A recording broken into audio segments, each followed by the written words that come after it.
Accounting point of view से dissolution की situation पर हम 4 अकाउंट्स मेंटेन करते हैं। फर्स्ट अकाउंट मेंटेन करते हैं बेटा realization account, second partners loan account, third partners capital account and fourth is cash and bank account. ये 4 अकाउंट्स हम लोग मेंटेन करते हैं बेटा। नेक्स्ट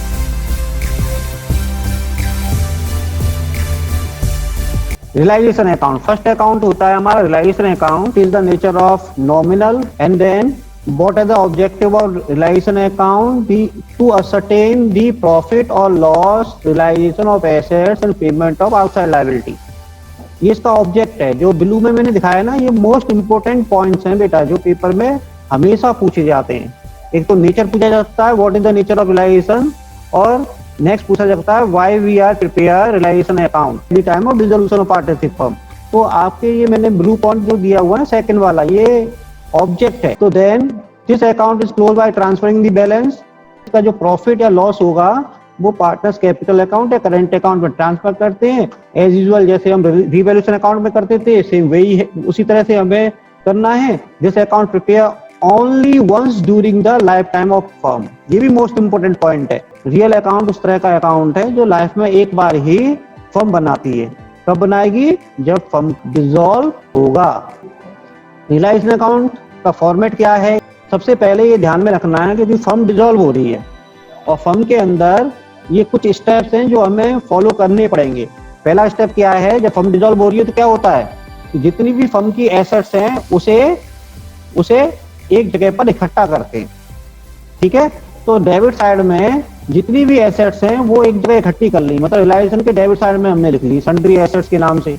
लेकिन इसमें ये एसेट छोड़ देंगे क्योंकि इसके अकाउंट्स हम प्रिपेयर करते हैं at the time of dissolution, या फिर हम इनके बैलेंस जो है ना वो कैपिटल अकाउंट में ट्रांसफर करते हैं।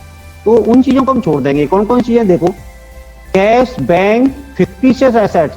कैश और बैंक का अलग से सेपरेट अकाउंट बनता है, लेकिन फिक्टिशियस एसेट्स जो भी हैं, एक्यूमुलेट लॉसेस हैं, debit balance of capital account, current account, partner loan account, ये सभी का या तो अकाउंट बनता है जैसे पार्टनर लोन अकाउंट, और ये सब चीजें फिक्टिशियस एसेट्स, एक्यूमुलेट लॉसेस है ना, debit balance of capital, current account, ये सभी जो है ना ये कहाँ जाते हैं? कैपिटल अकाउंट में जाते हैं, इसलिए उन्हें छोड़ देंगे। बाकी की जितनी भी एसेट्स हैं सबको डेबिट साइड में आपको लिखना है। उसी तरह से लायबिलिटी देखेंगे। लायबिलिटीज सीआर साइड में हमने यहाँ लिख ली कौन कौन सी लायबिलिटी, सन्डी लायबिलिटी, लेकिन कुछ लायबिलिटी को छोड़ देते हैं। जो इंटरनल लायबिलिटी होती है उन्हें छोड़ देते हैं। कौन सी इंटरनल लायबिलिटीज होती है बेटा? जैसे पार्टनर्स का कैपिटल अकाउंट है क्योंकि इसका कैपिटल अकाउंट अलग से बनता है। लोन अकाउंट है पार्टनर का, उसका अकाउंट अलग बनता है, इसलिए छोड़ देंगे इसको। रिजर्व, एक्यूमुलेट प्रॉफिट वगैरह ये सब पार्टनर्स कैपिटल अकाउंट के ही पार्ट हैं क्योंकि वहां पर डिस्ट्रीब्यूट किए जाते हैं, इसलिए उन सबको छोड़ देंगे। तो दो चीजें हमने कर ली, एसेट्स हमने लेफ्ट हैंड साइड पे लिख लिया और लायबिलिटी जितनी फर्म की है वो राइट हैंड साइड पे लिख ली। अब क्या करना है? लायबिलिटी के अगेंस्ट जो भी प्रोविजन है वो डीआर में आएगा इधर, to provision for any liability, और एसेट्स के अगेंस्ट जो भी प्रोविजन है वो सीआर में लिखेंगे। ठीक है, प्रोविजन जैसे प्रोविजन बैड डेट है सीआर में, इन्वेस्टमेंट फ्लक्चुएटिंग फंड है ये भी सीआर में लिखा जाएगा। अब सबसे पहले हमें एसेट्स को सेल करना है।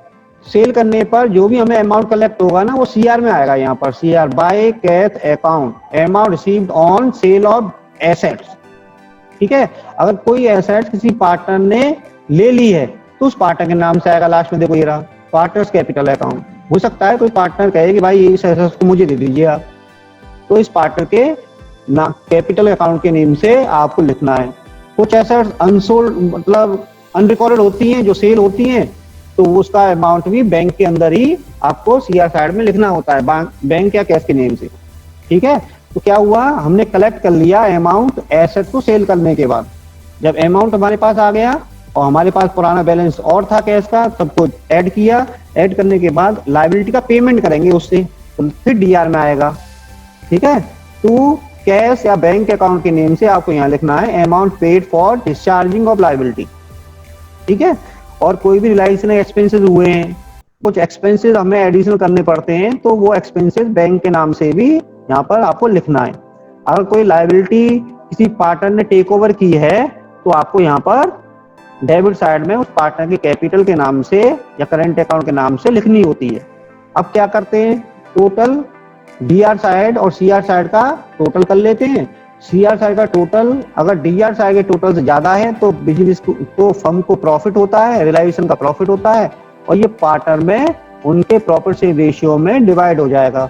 उस तरह से अगर डीआर साइड का टोटल ज्यादा है सीआर के टोटल से, तो इधर सीआर साइड में हम लोग यहाँ लिखते हैं बाय पार्टनर्स कैपिटल अकाउंट के नेम से, और उस लॉस को सभी पार्टनर में उनके प्रॉफिट से रेशियो के अकॉर्डिंग डिस्ट्रीब्यूट कर देंगे बेटा। तो हम रियलाइजेशन अकाउंट को क्लोज करते हैं। रियलाइजेशन अकाउंट के क्लोज करने पर रियलाइजेशन का प्रॉफिट अगर आया है तो realization account debit to partners capital account, अगर लॉस आया है तो partners capital account debit to realization account.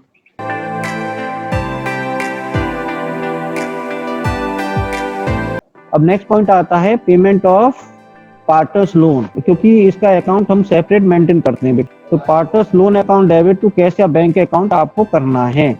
अब यहाँ पर ये ध्यान में रखना कि एज्यूम करो कि 50,000 का पार्टनर का लोन फर्म ने लिया है पार्टनर से, मिस्टर एक्स है एक पार्टनर, उससे 50,000 का लोन लिया है। अगर 50,000 सेम अमाउंट हम पे कर देते हैं तो ये एंट्री बिल्कुल बनेगी partners x loan account debit to cash और बैंक अकाउंट। ठीक है, 50,000। अब यहाँ पर 50,000 से ज्यादा भी पेमेंट हो सकता है, कम भी पेमेंट हो सकता है। क्लियर? जैसे एज्यूम करो कि पार्टनर का लोन था 50,000, लेकिन फर्म इंटरेस्ट के साथ 52,000 उसको पे कर रही है, तो ऐसी कंडीशन में ना ये एंट्री थोड़ा सा चेंज होगी बेटा। क्या चेंज होगी? पार्टनर मतलब x loan account debit first entry, इसके साथ यहाँ पर 50,000 लिखोगे एंड 2,000 जो एक्सेस आप पे कर रहे हो वहां पर रियलाइजेशन अकाउंट डेबिट हो जाएगा बेटा। Partners loan account debit, realisation account debit to cash या बैंक अकाउंट। तो 50,000 आपको लोन में लिखना है, 2,000 रियलाइजेशन में लिखना है, और सीआर साइड में 52,000 का पेमेंट। इसके अगेंस्ट में भी हो सकता है। मान लो 50,000 का लोन था और पार्टनर और फर्म के बीच में सेटलमेंट 48,000 का हो गया। ऐसी कंडीशन में रियलाइजेशन अकाउंट का 2,000 रुपीज का जो बेनिफिट है वो रियलाइजेशन में सीआर साइड में आएगा। यहाँ तो एंट्री होगी बेटा x loan account debit 50,000 to cash या बैंक अकाउंट 48,000, और टू रिमेनिंग बैलेंस जो आएगा वो रियलाइजेशन अकाउंट 2,000। इस तरह से आपको एंट्री करनी है बेटा। तो डिफरेंस आने पर उसका जो डिफरेंस सीआर या डीआर में आएगा वो रियलाइजेशन अकाउंट में जाएगा। ये ध्यान में रखने वाली चीज है, मोस्ट इंपोर्टेंट है। पार्टनर के लोन अकाउंट को हमने सेटल कर दिया। अब नेक्स्ट स्टेप आता है पार्टनर्स कैपिटल अकाउंट।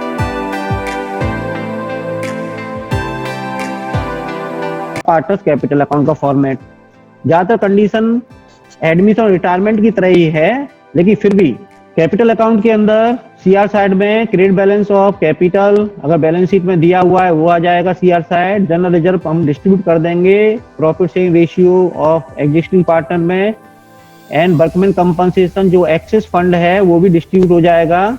इसके बाद सीआर साइड में अगर किसी पार्टनर ने लायबिलिटी टेक ओवर की है तो उस पार्टनर के कॉलम में हम लोग लिखेंगे बाय रियलाइजेशन के नेम से, एंड अगर रियलाइजेशन अकाउंट का जो प्रॉफिट है वो भी हमें सीआर साइड में लिखना है। जैसे वहां रिवैल्यूएशन का प्रॉफिट लिखते थे, यहाँ रियलाइजेशन का प्रॉफिट लिखेंगे। इसके बाद डेबिट साइड में आप आओगे, डेबिट साइड में अगर debit balance of capital account asset side दिया हुआ है बैलेंस शीट में तो उसका बैलेंस टू बैलेंस बीडी के नाम से यहाँ लिखना है। इसके बाद बैलेंस शीट की एसेट साइड में कोई DR balance of profit and loss account दिया हुआ है, इन पार्टनर्स में डिस्ट्रीब्यूट कर देंगे उनके प्रॉफिट शेयरिंग रेशियो में। एडवर्टाइजमेंट सस्पेंस अकाउंट दिया हुआ है तो उसे भी डिस्ट्रीब्यूट करना है। किसी पार्टनर ने कोई एसेट टेक ओवर की है तो वो पार्टनर कैपिटल अकाउंट के डीआर साइड में आएगा। एंड देन रियलाइजेशन अकाउंट का लॉस अगर है तो वो लॉस डिस्ट्रीब्यूट होकर डेबिट में आएगा। अब दोनों साइड का टोटल करते हैं। अगर टोटल सीआर साइड का ज्यादा है और डीआर का कम है तो इसे कहते हैं क्रेडिट बैलेंस, और क्रेडिट बैलेंस पार्टनर को हम पे करते हैं तो डेबिट साइड में टू कैश या बैंक के नाम से आपको लिखना है। और उसके बाद अगर डेबिट बैलेंस बचता है तो सीआर साइड में बाय कैश एंड बैंक जो पार्टनर है वो हमारा बैंक का कैश में हमें पेमेंट करेंगे। यहाँ पर ये ध्यान रखना है कि कैपिटल अकाउंट फुली क्लोज होता है, यहाँ पे बैलेंस कैरी डाउन नहीं लिखना है, ध्यान रखना। हम लोग एडमिशन रिटायरमेंट में बैलेंस कैरी डाउन लेके जाते थे, लेकिन यहाँ पर नहीं रखी, हम पार्टनर को सेटल कर रहे हैं, क्लोज कर रहे हैं। तो ये फॉर्मेट हो गया हमारा पार्टनर्स कैपिटल अकाउंट का। Fix nature of capital account है तो करंट अकाउंट के बैलेंस हम लोग कैपिटल अकाउंट में लेके आ जाते हैं, और उसके बाद सभी कैपिटल अकाउंट में general reserve profit and loss सब डिस्ट्रीब्यूट करने के बाद ये सभी एडजस्टमेंट कैपिटल अकाउंट में हम लोग करते हैं, और लास्ट में पेमेंट भी कैपिटल अकाउंट से करते हैं। लेकिन आप अलग से भी अकाउंट बना सकते हो पार्टनर करंट अकाउंट। तो उस कंडीशन में ये सब reserve, profit and loss, workman compensation, realisation के नाम से अगर कोई लायबिलिटी ली है तो प्रॉफिट रिलाइजेशन का है, ऐसी डेबिट साइड की जितनी भी चीजें हैं वो सभी करंट अकाउंट में लिखोगे और लास्ट में जो बैलेंस आएगा करंट अकाउंट का वो भी फिर कैपिटल अकाउंट में लेके आओगे। भाई करंट अकाउंट में सभी एडजस्टमेंट करो, लास्ट में बैलेंस कैपिटल अकाउंट में ट्रांसफर करो, या फिर करंट अकाउंट के बैलेंस डायरेक्ट पहले ट्रांसफर कर दो, उसके बाद सभी एडजस्टमेंट कैपिटल अकाउंट में कर दो। दोनों में से कोई भी कर सकते हो।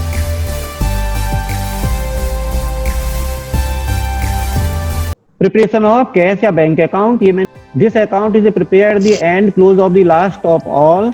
This account help to verification of the arithmetical accuracy of the account as the both side of the account must be equal, so that if the cash and bank balance both is given in the balance sheet, one account is prepared, either a cash account or a bank account. If cash account is opened, the entry of cash withdrawing from the bank is passed. The entry will be cash account debit to bank account. ये bank से हम withdraw कर लेते हैं अगर cash account बना रहे हैं तो। अगर हम बैंक अकाउंट बना रहे हैं तो हमारे पास जो कैश इन हैंड है वो बैंक में डिपॉजिट कर रहे हैं, तो सेकंड एंट्री हो जाएगी बेटा bank account debit to cash account. Cash या बैंक अकाउंट का जो फॉर्मेट है वो इस तरह से है बेटा। सबसे पहले देखो कैश अकाउंट अगर बना रहे हो तो यहाँ पर टू बैलेंस BD के नाम से कैश इन हैंड का बैलेंस शो करोगे, और साथ में नीचे टू बैंक का बैलेंस भी दिया हुआ है, तो यहाँ पर डेबिट साइड में टू बैंक अकाउंट के नाम से भी अमाउंट दिखाओगे अलग से। वो बैलेंस BD के नाम से नहीं आएगा। कैश अकाउंट बना रहे हो तो कैश का बैलेंस, कैश इन हैंड का बैलेंस BD के नाम से आएगा और बैंक का बैलेंस टू बैंक के नाम से आएगा। लेकिन बैंक अकाउंट बना रहे हो तो बैंक का बैलेंस टू बैलेंस BD के नाम से आएगा और कैश इन हैंड का बैलेंस टू कैश के नाम से आएगा। बाकी बात आगे देखो, डेबिट साइड में रिलाइजेशन अकाउंट में जो बैंक अकाउंट आया है मतलब एसेट सेल किया है वो सभी यहाँ पर टोटल होके आएगा। इसके बाद CR साइड में अगर बैंक का बैलेंस ओवरड्राफ्ट दिखा रहा है तो बैलेंस BD के नाम से आएगा अगर बैंक अकाउंट आप पे कर रहे हो तो। और अगर रिलाइजेशन अकाउंट में ये देखेंगे कि कौन सी लायबिलिटी पेमेंट हुई है वो बैंक के नाम से आई हुई होंगी, वहाँ उसका टोटल यहाँ पर आएगा CR साइड। इसके बाद रिलाइजेशन एक्सपेंसेस भी पे किया होगा कैश वगैरह में तो उसका पेमेंट यहाँ आएगा। पार्टनर का लोन का पेमेंट हुआ होगा तो इधर आएगा। इसके बाद कैपिटल अकाउंट अगर पेमेंट किया है पार्टनर्स को तो इधर आएगा। अगर पार्टनर से कैपिटल का डेबिट बैलेंस हमने लिया है तो वो डेबिट साइड में आएगा तो पार्टनर कैपिटल अकाउंट के नाम से, और ये टोटल हो जाएगा। बैलेंस CD कहीं नहीं आएगा, ये ध्यान रखना, ठीक है। टोटल इक्वल आ जाएगा। अगर बैंक अकाउंट इक्वल नहीं आया है तो ये माना जाएगा कहीं ना कहीं आपने क्वेश्चन रॉन्ग किया है।